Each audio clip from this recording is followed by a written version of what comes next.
qaamni seeraa naqabanii mana hidhaa nageessanii hidhame achitti ummaan joonfaanis dhufanii na ilaalanii amma hidhameetiin ba'ee amma baatii guyyaa 7 takkan caalu eegaan hidhamee kas daldalarra hirtaa jechuudha. Daldalaadhaan. Ati barsiisaa miti amma? Ana daldalaadhaan sin jee waan dheeraa kana wanni naasee daldala ajaa'ibaati. Barsiisummaa eegaan dhiisee ture. Uumama joonfaatu waan biddeena barsiisee. Biddeena nu barsiisee barkun barsiisaa naan jaanfaa malee. Ummaan har'a qabadee dhufee namoota lama bebbeekamoo nama yeroo jalqabaatiif aduu qorachuudhaaf yoo harkaan qabachuudhaaf gara samii bahan keessaa isaan tokkodha. Lafaa miti lafaa olitti hin dalala. Lafaa oli isin ardiirraa ardiileerraa 8 yeroo ammaan tana hospitaala guddaa akka biyyaa beekamaa ta'e keessaan hojjedha. Garuu yeroo takka yeroo niifiin namoota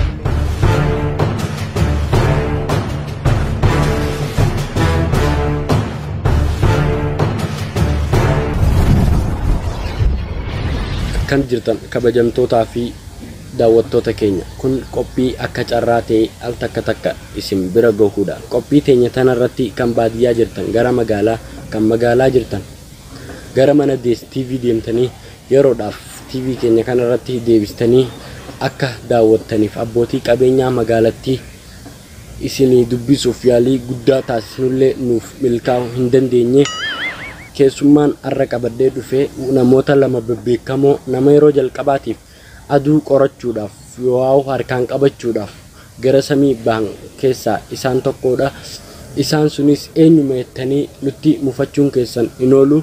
Isaanis isaan na biratti argaman kana inni gama miila mirgaa kiyyaan argamu kun nama yeroo jalqabaatiif aduu qorachuudhaaf gara samii bahan keessaa isa tokko ta'ee akka ajajaa lammaffaatti laalamaa ture. Garuu sababa dogoggora isaan mudateen gama ajajaa sadaffaatti kan gabbuufamanidha.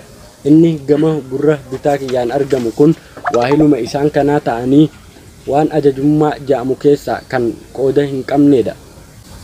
Tolega daawwattoota keenya qophii teenya eegaluun duratti namoonni bilbilaan nu qunnamuu barbaadan gara lakkoofsa bilbilaa duwwaa 998 fi 11 yookaan duwwaa kan hin qabne 9 kan walitti aanu 5 fi kan kophaa taa'u tokko irratti dawwaltanii yaada keessan ifaa fi bilisaan ibsachuu ni dandeessan. Hayyee keessummoota keenya kabajamoo afeerraa teenya kabajanii yeroo teessanirraa aarsaa gootanii bakka kanatti nu argamuudhaaf baay'ee galatoomaa isiniin jenna. Atilleen hedduu Galatoomaa isinis. Mee keessummaa keenya isinirraa hin eegala. Mee maqaa keessanii fi iddoo itti dhalattan bal'inaan nuuf ibsa. Durarratti hiree asitti argamuu kiyyaaf gammachuun na dhaga'ama asitti argamuudha. Iddoon itti dhaladhe lafaa miti lafaa olitti hin dalala.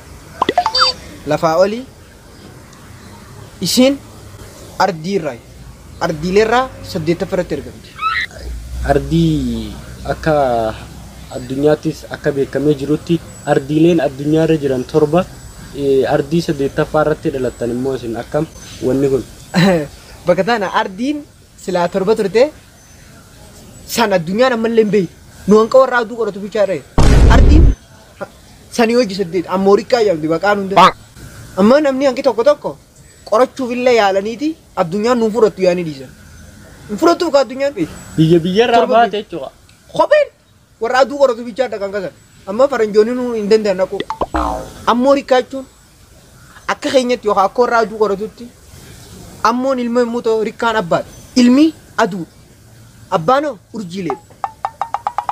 Amma haasoo jirtu kun seenaadha moo maal inni? Manaama tokko akkuma rafettiin manaama saniitu manaama saniin arge malee sun manaama. Mee gama keessan deebi'uu keessummaa keenya mee maqaa keessaniif isinis akkuma birraa kana maqaa keessan bal'inaa fi iddoo itti dhalattanii waliin nuuf ibsa. Galatoomi. Maqaan kiyya Dhaabaa Teessisaa naan jedhani. Dhaabaa Teessisaa naan jedha. Kan inni dhaladhe godina Belgium ganda Japan ganda badia Japan keessa karaa warra ollaa Abbaa Yusufee karaa Birka Sufyaan Alii Jamal karaa sanii ittiin dalatee Gaheen hojii keessanii maali? ani amma barsiisaadha barsiisuma yani Mee akkaataa itti gaafa barattu san barumsa kee itti barachaa turte xiqqoo nuuf ibsi.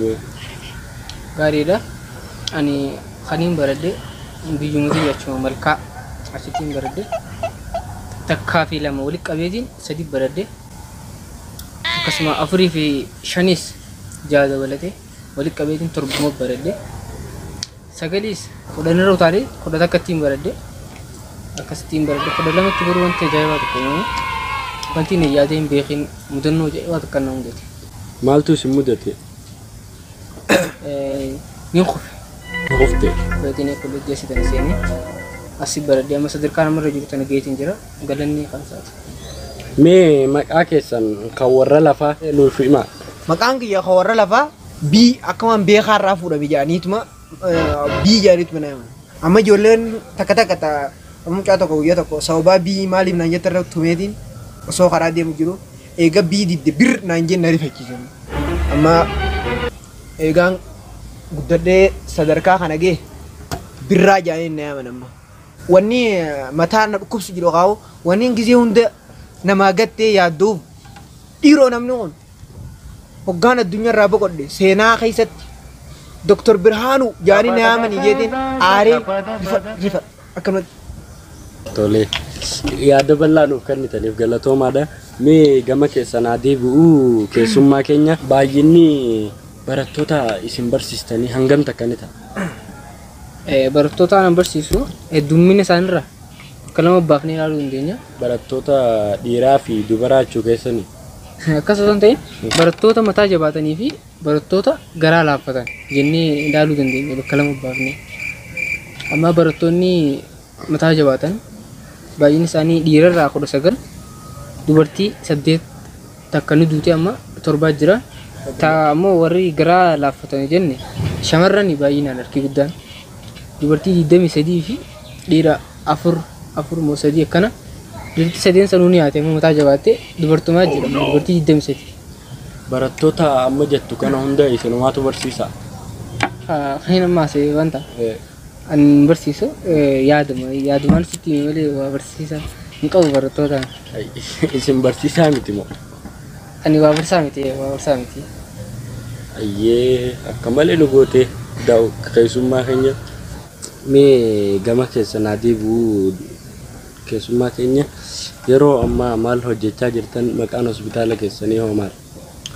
Ani yeroo ammaan tana hospitaala guddoo akka biyyaa beekamaa ta'e keessaan hojjedha. Garuu yeroo takka takka yeroo niifiin nama wallaanullee ni qaba. Maali nama wallaantan maal wallaantan yoo nama wallaanne? Beeylitoota maga sadarkaa gara namaatti deemuutti irraan jira beeyta. Gara nama wallaanuutti. Dibichi Abbaa Yusuf tokko baay'ee dhukkube akka namni waa cafaquutti ija. Dibichee daawgaa wayyuwaatanii ija. Bakka firraa birraa beekaa jaanii wallee ganditti himan. Arraafutti hin jira tana hunda quban qabu. Halkan za'aa 7 dhufanii bulaan adda addaa. Aaraatumaan ulaan raabane hoggaan akkana laalu hirrii baaqeen waan manzaraa hadhee gizeen ol seenee kana firraa baasee laalu akka waan namaa nyaatee hin beekne rifadheetumaan waan namaa nyaatee galchaa du'a itti godhaa jeen galchaatuma du'a itti godhaa malee kun falli biraan jiru hin jeen maraan maree hoggaan laalu sa'aan dhiigaa bata kan qabu hanqina dhiigaa qabu hiriyoota isaa addee jaamusii fi haadha mana saawwaatiyyoon dhiiga liitira 2 kannaniif liitira 2 sababaa kannaniif fayyee baqa akka inni hoggos dalaga bobboogoo qorannoo yeroo san laaliin qaba akka inni amata 7 jiraatu mirkaneessa. Akka namoota ollaa Abbaa Yusuf jiraatan irraa hubannetti dibichi sun waggaa 7 dhiisiitii guyyaa 7 warri gariis guyyaa ijoolleen ni jira garuu namoonni irra baay'een guyyaa 7 turree ji'uutu jira. Mee waan kanarratti si yaada akkamii kannita? Maali ni beektaa guyyaa saniif garuu ni yaadadhaala guyyaa torba taaziyaa wajji loon taaziyaa guyyaa torba jiraate loon san guyyaa san waa sadiin ajajeef kiniina shorobbii fi lamlamiin kanneef ammaan tana shorobbii fi kiniina guyyatti yeroo sadi kannaaf hin jeen shorobbii fuudhaniiti itti qiyanii jechuun maan kaasan ni beektaa maan kaa lallaafaa san itti qiyanii kiniinaas maan kuma sharaabba san keessa kaanii waliin afaan kaayan loon afaan wayi beekaa danqarame ni liqimsan ni danqaran amma gisee takka takka akka karaarratti yeroo akka biitii teenya tun jirtu karaa cufan kanatti karaatti cufanii karaa nyaataa karaa nyaataa kan itti qaban guyyaa sadii loon akkasi fayyadaman silaa dhagee waan akkas godhan qorannoo akka malee na biraa fudhatu guyyaa sadii haala seen akkasi fayyadamsiisaniiti guyyaa afuraffaa zaa saddeetii fi deegaa soddoma fidee akhiram kara fuula rabbii deeme akhiraa gara rabbi fuula isaatti ta'e tiyaatolu inni edaanuu isin hospitaala gaddaabbataan qabdan nuti hospitaala gaddaabbataa kan qabnu hospitaalumaa gaddaabbataa hin qabnu manuma jireenyaa qiyyafattiin nama tokko nama manii wallaalu loon na bira bitan faa wallaana malee amma nama wallaanu nama lama faa wallaana nama wallaantan jechuudha nama wallaanu jabeenya kiyyarraayi wallaanii naan jaan malee waan nama wallaaniin bifa rakkoo qabda doktor Birraa keenya ayya daawwattoota keenya boqonnaa gabaabaa furannee walitti deebina hangasittuu faana tura biraan fagaatina. Daawwattoota keenya deebinee jirraa isinis hanga qophiin teenya dhumtutti nu faana tura isiniin jechaa mee keessummaa keenya gaafa barachaa turtan san kaayyoon teessan maal ture mee? Gaariidha. Ani gaafaan barachaa ture san bakka guddaa takkaan gaariitii yaadee ture. Garuu wayiif hin dhiise. Maaliif dhiiste? Waan hin kaayyoon qabneef hin dhiise. Maali kaayyoo qabachuun hamtuudha? Ammeenya illee hin qabdu isiin. Garuu silaan kaayyoo qabaadhatee akka amma Dr. Birraa kana fa'aa akka isaanii kana ta'ee loon dhukkubuuf yarree duute fa'aa bira waan hin deddeemaa luun jaallanne fi isaanillee dhiifama isin jecha kanaaf hin dhiise. Mee gaafa aduu qorattan san ajajaa lammaffaarraa gara ajajaa sadaffaatti asii olitti illee tuqamee ture yeroo jalqabnu gara ajajaa sadaffaatti gabbuutee jira. Dogoggorri isin hojjettan maaliif gara ajajaa sadaffaatti gabbuu dandeessa? Bakka tana laal amma guyyaa tokkoon nuti warra samii qoratu inni akkasitti zaa kudha takka dhufan isaan hundinuu eega isaan zaa kudha takka dhufanii nama jajjabaa nama 18 keessaa akka aduu qabdan hin jeen haa taate yaanii ayyaa nama 18 keessaa baaseetiin deema aduu harkaa qabaa hottan jira inni itti teenyee eene osoo eegu jirruuti mucaa kaadimaa tokko osoo wajjin erge osoo eegu jirruuti dhuman isaan hundinuu cumaan gara rabbii galan jechuun dhuge gaddaatuma karaa lafaa gabbuun waggaa kana bakka eega karaa lafaa gabbuune nu hundinuu ayyoonni nu afaan maaliif gaddiibida akkanatti ijoolleen namni 18 heddu duba maaliif nun jaa akkana bakka dhuman yennan na kabaleetuma yarra buinaan jee gadiin bu'e ayyummaaraan hin bu'e akkasi bakka ijoolleen namni warri gareen xiyyaa iyyanii irra nu deebiftu malee yaanii akka waan hiriira haasuu fedhanii ayyummaaraan na deebisan sababasanii faadha guyyaa san namni tokkollee hin duune odeeffannoon jettu sun erti akka meenna kudha namni guyyaa san dhuman hin dhumne haja odeeffannootu jira dhumanii guyyaa san dhuwa namni dhuman hin dhume ahaa guyyaa san nu boodarra kan nu booda isin boodarra nu boodarra harkaan tuquu sodaannee yaaniitti nu boodarra dhufan malee amma dogoggorri keessan as keessatti maal? Dogoggorri kan as keessatti dogoggora lamaan qabamaa as keessatti tokkoffaa irratti hijibu lammaffaa irratti si hijibu. Isin namni warreen aduu qoratan nama meeqa ni gaansilaa? Nama kam baanta gaa? Warra aduu qoratan gaa? Nama kamtu jira nam tokko hin jiru namni aduu hojii qoran. Hamma asoo jirru kanaan baanaa ba? Filima. Filima asitti himtaa duwwa. Maal taa'ee? Saalfattu? Mee gama keessanitti adeebuu keessummaa keenya ammaaf maal hojjechaa jirtame? Ani amma egaa mana hidhaarraa guyyaa 3 akkana 4 hin caalu hidhameetiin beeku. Maaliif hidhamte? waan inni hidhameef amma gaaf tokkoon as Ameerikaa sana akkuma meeshaa bitachuuf gaddagetti aduun nadhiitee achi bule. Aduun nadhiitee achiin bule jee manuma warra karra jiru tokkotti ol maqee achi waardiyyaan ulaan irraa banee ol seenee manuma san mana faranjootaa tokko seenee achiin idaata waan hin beelee jiruuf irbaata naaf fidaa jaan jee akkana harkaan itti hime afaan faranjiin beeku himee naaf fidan warri mana ummaan joon nyaataa xiqqoo tokko saanaaf sannaaf iddee dhufte mana gizee naaf fidan nyaanni mi'a maali wanti akkam mi'aawu jeetii firraa mucaan na bira jiru joon tokkoof kannee firraa mucaaf kannee ala gabbee biddeena barbaadu. Hoggaanaan alawaadaa barbaadu seenee gibbii keessa deemee alawaadaan barbaadaa goojjoo gizeen jee barbaadu hin jirtu. Hoggaanaan mucaa ala deemtu akka harkee xiqqoo obboleettii joon naan jaani laamila jee yaame mi'a alawaadaan tamuu jee gaba. Barmanni ati kasirtu kunu alawaadaadha naan jette mucaan.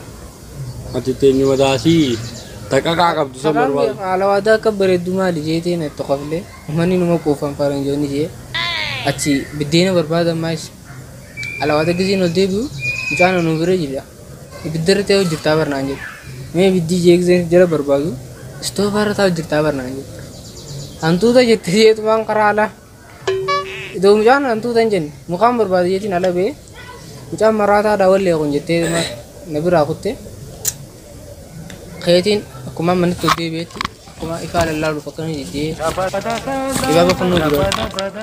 kibaaba fannoo ta'u arkee kibaaba fuudhee faranjoonnis ni beekan jedhu kibaaba fuudhee karaa mana guddaa qaceelee mana guddaa dhaqee gizee mana dhiisichaa dhaqu ummaan joon raftee jiru rafte abbaan joon immoo numa dhagaa sirki ilaalu jiran dhaqee kibaaba ni beeytanii isa isin jee kibaaba illee hin beeynu akkuma Afrikaa dhaynetti badhaasa nuu kannan naan jee saniif yaadannoo fannifannee naan jee mukaa dhan maali sunsuma abbaa sadii dandaare biddeen ajaa'ibaa godhadhee garaa guuttadhee abbaa lama moo sadii hambisee rafe hoggaa kana ganama gizeen hirriibaa hoo koo tokko jira qe'ee warra ummaa joon san dura ummaa joonis akkana dhaabbatti gibbiirra maali jeeti faranjoonni maa irratti akka yaa'an jee qe'ee gizeen ala gabbuu kunoo biddeena footoo kaafachuu jira biddeena naannan bisesan footoo kaafachuu jiran biddeena ajaa'ibanii faranjoonni aymanni maali dhamaayyuu hin jeetiin itti qoflee birraan